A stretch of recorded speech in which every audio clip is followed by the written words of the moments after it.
जय हरी सखीनो. तर चला आता आपण आज 32 साईज ब्लाऊज कटिंग पाहूया.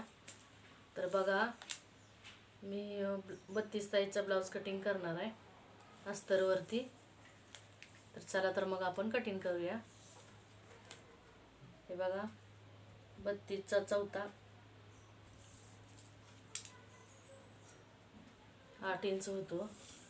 तर सुरुवातीला आपण उंची घ्यायची. तर उंची आहे माझी 13. तर 1 इंच मी जास्त घेणार आहे, 14ची. शोल्डर घेणार आहे मी 5.25 इंच. तर मुंडा घेणार आहे मी 5.5 इंच.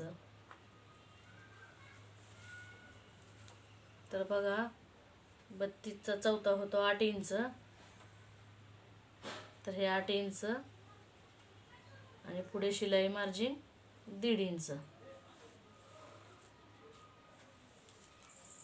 कमरेचा चौथा, कंबर आहे आपली 26 इंच. तर 26चा चौथा होतो 6.5 इंच. तर 1 इंच टक्ससाठी आणि 1.5 इंच शिलाई मार्जिन. तर बघा, हे आपण जोडून घ्यायचं आहे अगोदर मार्जिन्स. हे पण आपल्याला मार्जिनच्या दोन्ही साईड जोडून घ्यायच्यात.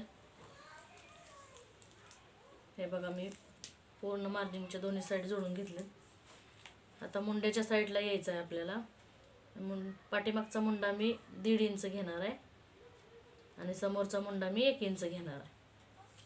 तर बघा, पाठीमागच्या मुंड्याला असा आकार द्यायचा आहे, थोडंसं खाली यायचं आहे आणि समोरच्या मुंड्याला पण असा आकार देऊन घ्यायचा आहे. तर बघा, ही माझी पाठीमागचा भाग पूर्ण तयार झाला. चला तर मग आपण कटिंग करून घेऊया. चला तर मग आपण ही कटिंग करून घेऊया.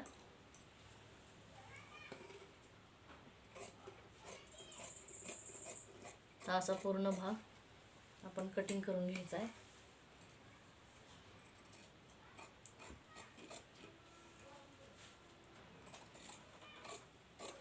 पाठीमागचा भाग कट केल्यानंतर आपल्याला समोरचा भाग काढायचा आहे.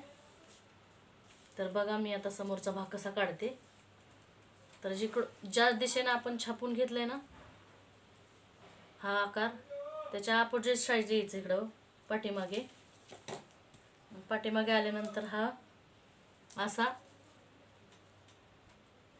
बघा, मी गळ्याची 2 इंच रुंदी घेणार आहे, कारण 32 साईजचा ब्लाऊज म्हणजे खूप छोटी साईज आहे. आणि समोरचा गळा मी 5.5 इंच घेणार आहे आणि असा गोल आकार देऊन घेऊया आपण. बघा, तर आता आपण पुढच्या साईडला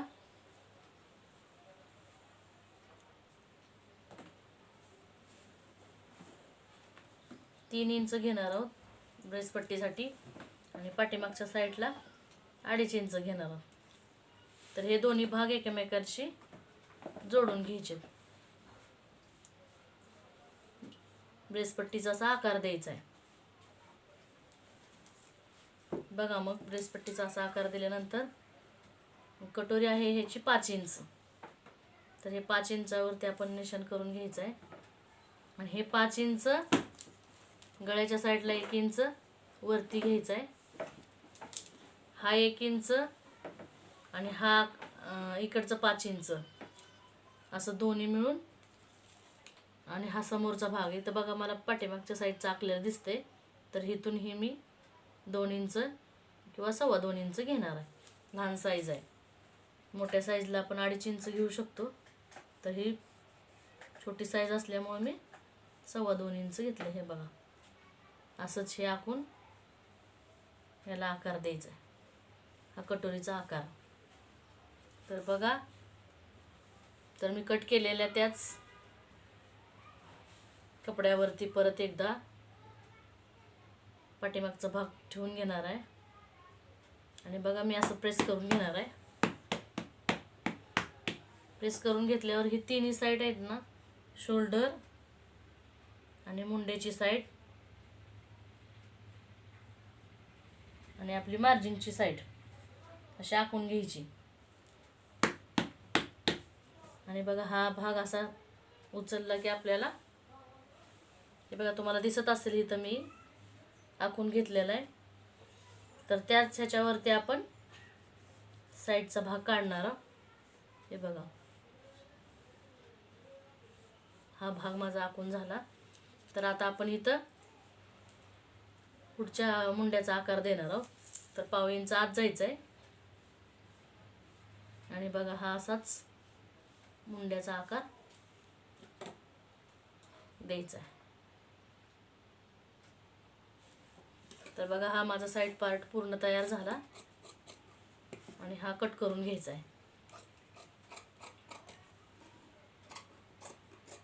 बघा साईड पार्ट म्हणजे लगेच आपल्याला पेपर कटिंगची पण गरज लागणार नाही.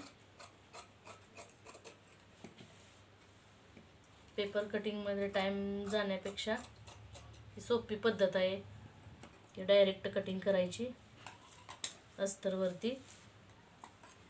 खूपच मोठा ब्लाऊज असेल तर आपण पेपर कटिंग काढून त्याच्यावर ठेवून कट करायचा आहे. तर 40 साईजपर्यंत तर मी अशीच कटिंग करते. हा बघा हा साईड पार्ट निघला आहे. तर साईड पार्टवरूनच आपण आता काय करायचं आहे, कटोरी काढायची. तर बघा इतकी सोपी पद्धत आहे कटोरीची. तर ही कटोरी आपण अशी ठेवून घ्यायची, साईड पार्ट असा ठेवून घ्यायचा आहे कटोरी काढण्यासाठी. तर हा साईड पार्ट आपण तिरका ठेवायचा आहे. तर तिरका कशासाठी ठेवायचा, तर आपल्या कटोरीचा पूर्ण भाग कटोरी आपण तिरक्या कपड्यावरती काढली तरच आपली कटोरी छान बसते. तर बघा मी आता इथं गळ्याचा आकार देणार आहे आणि इथं कटोरीचा मी बघा माझी कटोरी इथं मी पूर्ण काढून घेणार आहे. बघा इथं मी 4.5 इंच घेतलंय आणि जो साईड पार्ट आहे त्याच्या खाली आपण फक्त अर्धा इंच यायचं आहे कटोरीसाठी, कारण हा आपला तिरका भाग असल्यामुळे जोडण्यात कमी पडू नये. तर बघा माझी ही कटोरी 7 इंचाची, 7चा मध्य अशा पद्धतीनं काढायचा आहे आणि खाली 1.5 इंच घ्यायचं आहे. हे बघा इथं 1.5 इंच घ्यायचं आहे. तर मी अशी डायरेक्ट कटिंग करताना तर मी असं गोलच आकार देते. हे बघा तर ही माझी कटोरी तयार झाली. तर बघा आता मी जेवढं मार्जिन आपल्याला शिवण्यासाठी लागणार आहे ना कटोरीतून, तेवढंच मार्जिन मी इथं घेणार आहे. हे बघा अशा पद्धतीनं आपण कटिंग करून घ्यायचे. आता ह्या साईडला पण मला जेवढं मार्जिन जाणार आहे ना मी तेवढंच मार्जिन घेणार आहे. बाकीचं आहे असं कटिंग करून घेणार आहे. ते बघा माझी पूर्ण कटोरी अशी छान तयार झालेली.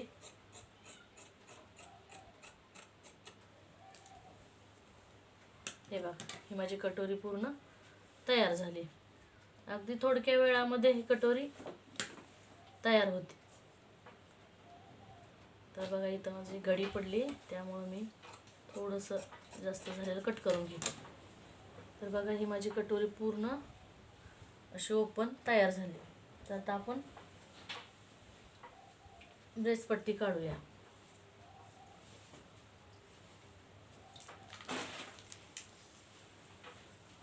तर बघा ब्रेसपट्टी मी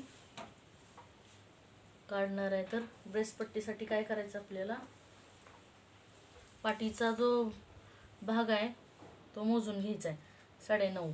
तर मी 9.5ची अशी ब्रेसपट्टी लांबी काढून घेणार आहे 9.5ची. तर बघा मी किती घेतलं होतं मग अशी 3 इंच.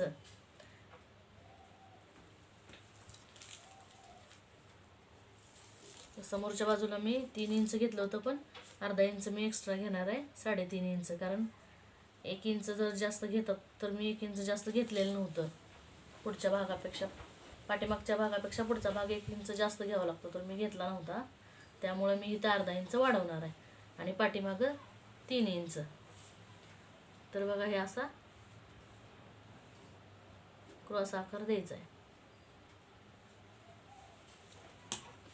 ते अर्धा इंच ह्यात ॲड केल्यामुळं आपली बरोबर उंची कवर होऊन जाते. बघा हा आपला पूर्ण कटोरी ब्लाऊज कटिंग झाला. हे ओपन करायचं आहे. ड्रेस पट्टी झाली. हे बघा हा पाठीमागचा भाग, हा साईड पार्ट, ही कटोरी आणि ही ड्रेस पट्टी, असा आपला पूर्ण कटोरी ब्लाऊज कटिंग झाला. तर बाहीची कटिंग मी अगोदर दाखवलेली आहे, त्यामुळे ह्यात मी बाहीची कटिंग डिझाईनची बनवणार आहे, त्यामुळे ह्याच्यामध्ये दाखवणार नाही. तर चला